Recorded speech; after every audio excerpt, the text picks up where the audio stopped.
Parce qu'on peut lui poser la question. Mais, tu es un homme âgé.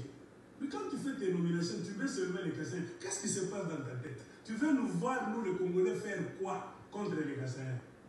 Pour que toi, il abandonne. Quand ça sera trop, c'est trop, ça va. Nous allons faire ce qu'on appelle ras-le-bol. Nous allons commencer à les chasser même de nos provinces, de nos villes, de nos villages, pour créer une situation, pour les mettre dans une situation de victime maintenant. Comprenez pourquoi.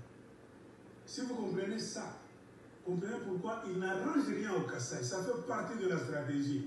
Il encourage l'exode des Kassaïens.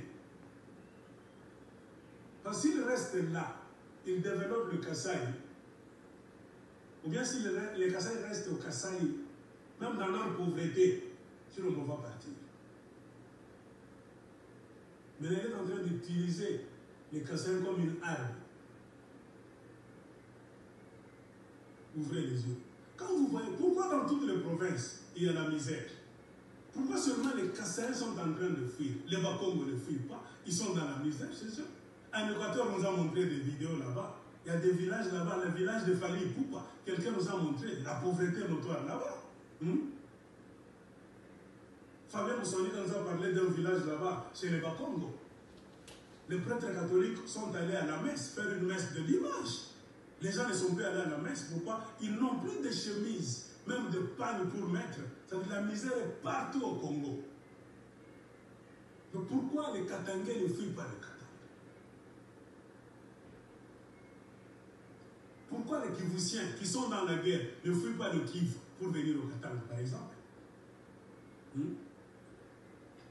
Pourquoi les Bangala de l'Équateur ne fuient pas l'Équateur, soit disant qu'il y a la famine? Ils restent là chez eux en train de mourir de faire leur champ chez eux. Un Itouré est en train de tuer chaque jour parce qu'il y a des gens qui ne veulent pas laisser leur terre.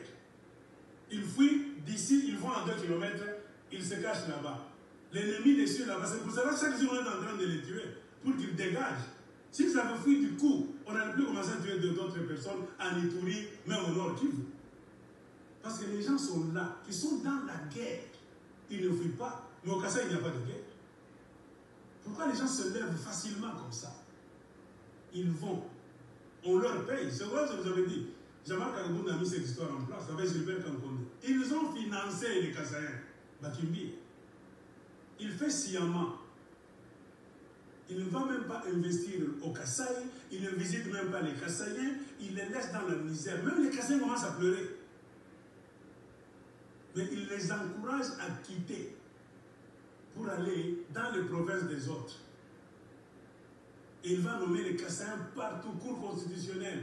L'histoire de Kadima, quand vous discutez avec Kadima, ce n'est pas par hasard que Félix Tshisekedi fait ça Nanko. Il insiste sur cette histoire. Il sait que vous allez détester Kadima. Et eux-mêmes le disaient déjà dans leur discours. Au lieu de parler de la formule, la même formule qui a fait que vous avez rejeté Ronsard Malonda, c'est la même formule qui fait ce que Kadima aussi doit être rejeté. Félix Tshisekedi t'a montré les notes.